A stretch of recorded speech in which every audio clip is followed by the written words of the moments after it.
Morning dear friends, मैं doctor Mahendra Saran और स्वागत है हमारे YouTube channel English literature academy पे। तो देखो, मैं ये एमए प्रीवियस के बारे में ये वीडियो बना रहा हूँ और इस वीडियो में मैं थीम राइटिंग के बारे में भी जिक्र करूँगा और फैलेसी के बारे में भी जिक्र करूँगा, क्योंकि कई बच्चों के डाउट्स में ये आ रहा है कि सर फैलेसी भी हमारे सिलेबस में ऐड है, तो आप थीम राइटिंग को तो देखो ही देखो, क्रिटिकल एप्रिसिएशन को तो देखो ही देखो, साथ में आप फैलेसी को भी देखो। मैं ये कंप्लीट वीडियो फैलेसी के ऊपर बनाने जा रहा हूँ, तो आप इसको समझें ध्यान से, जैसा मैं कहूँ वैसे समझें और समझ करके फिर इसको पूरा करने की कोशिश करें। देखो, सबसे पहले समझते हैं कि फैलेसी क्या है। फैलेसी का मतलब होता है युक्ति दोष। युक्ति दोष कैसे? जैसे कि इसे तर्क दोष भी कहते हैं या युक्ति दोष भी कहते हैं। कई बार क्या होता है कि तर्क दोष को गलत निष्कर्ष या मिथ्या विश्वास नहीं मानकर विशिष्ट दोष मानते हैं। अर्थात फैलेसी आम बोलचाल भाषा संवाद में सामान्य तर्कहीन अथवा स्टेटमेंट है। कोपीज के शब्दों में अब अगर हम फैलेसी की बात करते हैं तो एक से अधिक आर्गुमेंट या एक से अधिक तर्क दोष हो सकते हैं। तर्क दोष वह घटना है, अब समझिएगा आप कि फैलेसी क्या है। तर्क दोष वह घटना है जो प्रथम दृष्टि में सही या सत्य प्रतीत होती है, लेकिन जब उसे सिद्ध किया जाए, उसको तर्क की कसौटी पर कसा जाता है, तो उसकी सत्यता की जांच की जाए तो वो सत्य सिद्ध नहीं होती है। यानी कि तर्क दोष वो होता है जो पहले तो ठीक लगता है, लेकिन जब उसे सत्यता की कसौटी पर उतारा जाता है तो वह तर्क दोष जो है वो गलत सिद्ध हो जाता है, वह सही सिद्ध नहीं होता है। अब ये फैलेसीज कई प्रकार की है बच्चों।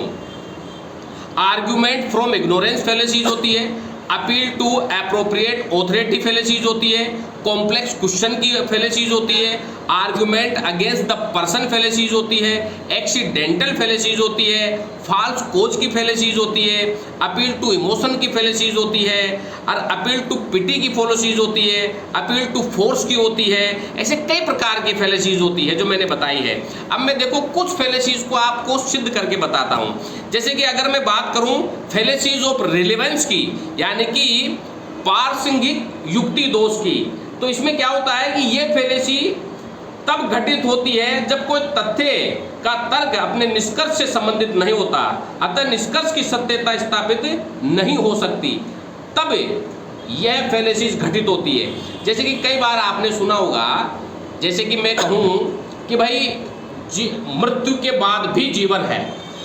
अब यह एक तरह से दिखने में सत्य लग रहा है, भाई मृत्यु के बाद भी जीवन लोग कहते हुए आए हैं, लेकिन अगर हम इसे तर्क की कसौटी पर उतारते हैं तो इस बात के क्या प्रमाण है?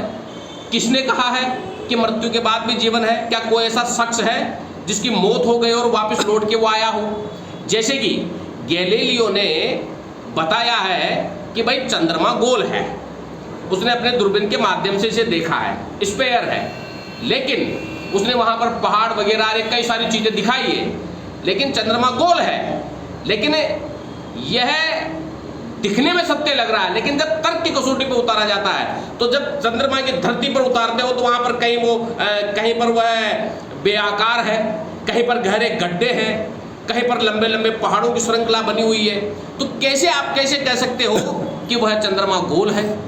तो ये कई सारी चीजें होती है। जैसे कि मैं कहूं कि एक पुत्र ही पिता होता है। अब दिखने में यह बात सत्य लग रही है, ये बात सत्य लग रही है, और अंत में अगर इसको तर्क की कसौटी पे उतारोगे तो भी ये बात सही लगेगी कि हाँ, एक बच्चा ही एक पिता बनता है। तो समझ गए मेरी बात?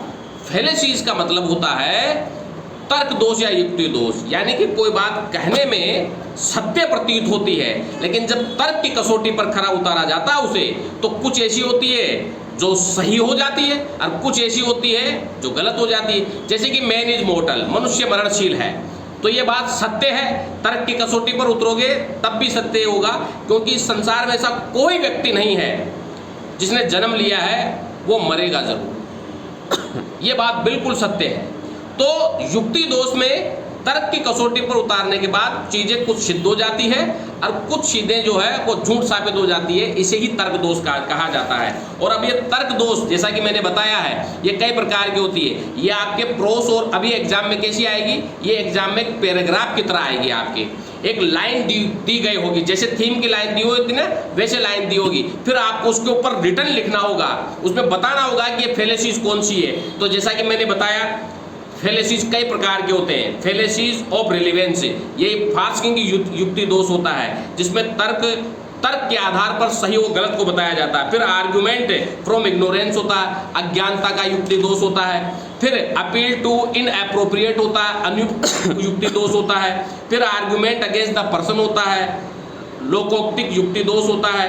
फिर इसमें कन्वर्ज एक्सीडेंट और हेस्टी जनरलाइजेशन होता है, सामान्यकरण युक्ति दोष होता है इसमें। फिर फाल्स कोज मिथ्या कारण युक्ति दोष होता है, बेगिंग द क्वेश्चन चक्र दोष होता है, और अपील टू पिटी दयामूलक युक्ति दोष होता है। अपील टू फोर्स बल प्रयुक्त युक्ति दोष होता है कि नहीं है। और फिर इसमें नॉन सिक्वेटर युक्ति दोष होता है, और इग्नोरेंस द क्वेश्चन युक्ति दोष होता है। द फेलेसी ऑफ कॉन्ट्राडिक्शन, ऐसे ये युक्ति दोष होते हैं। तो ये युक्ति दोष जो होते हैं ना, ये कई प्रकार के होते हैं। अब आपके एग्जाम में एक लाइन की तरह आएगी, एक या दो लाइन दी रहेगी। जैसे कि किस तरह से आएगी मैं ये भी बता देता हूं। जैसे कि आपके क्वेश्चन आ गया, there is no proof that the secretary leaked the news to the papers, so it could not have been the secretary who did it. यानी कि यहाँ पर ऐसा कोई प्रूफ नहीं है कि सेक्रेटरी ने इस न्यूज को लीक किया पेपर में, और ऐसा कोई प्रूफ भी नहीं है। यानी कि आपको इसको बताना होगा कारण के सहित। भाई कोई भी चीज किसी ऑफिस से, जैसे कि पेपर लीक हुए, अब पेपर लीक हुए ये बात सत्य है, लेकिन अगर इसको तर्क दोष पे निकाला जाता है तो क्या मुख्यमंत्री ने, किसी ने, बड़े अधिकारी ने क्या ये पेपर लीक करे हैं? हम किसी राजा के ऊपर ये आरोप लगाएं कि साहब राजा ने पेपर लीक करे, तो ये तो गलत है ना। राजा ने पेपर लीक थोड़ी करे हैं, लेकिन पेपर तो लीक हुए हैं। तो पेपर लीक उसके कई सारे लोग ऐसे और रहते हैं प्रशासन में जो पेपर लीक करते हैं। तो आपको इस तरह से उसको सिद्ध करना होगा। जैसे कि मैं कुछ और एग्जांपल देता हूं। No one has yet proved that the stars do not influence human lives, therefore I have ever reason to have trust in astrology. यानी कि ऐसा कोई प्रूफ नहीं है कि मनुष्य के जीवन को तारे प्रभावित करते हैं, इसीलिए ऐसा कोई प्रूफ नहीं है, इसीलिए हम एस्ट्रोलॉजी पर विश्वास करते हैं। तो ये बात इस तरह से आप समझ सकते हैं कि जब तक कोई व्यक्ति किसी चीज को प्रूव नहीं करेगा तब तक हम उसे सत्य मानेंगे। जैसे कि आप इसको ऐसे भी समझे, अरे भाई हम देवी देवताओं की पूजा करते हैं, तो क्या कभी किसी ने ये कहा कि हाँ साहब मैंने फलाने भगवान को देखा है, मैंने किसी फलाने भगवान से मिला है? क्या कोई ऐसा प्रमाण है? जब इसको युक्ति दोष पर उतारा जाएगा तो ये चीज गलत सिद्ध हो जाएगी, लेकिन फिर भी हम भगवान को मानते हैं क्योंकि हमारी आस्था है, जबकि उसको किसी ने प्रमाणित नहीं किया है। तो आप फेलेसीज का मतलब होता है किसी भी चीज को तर्क के शक्ति पर उतारना।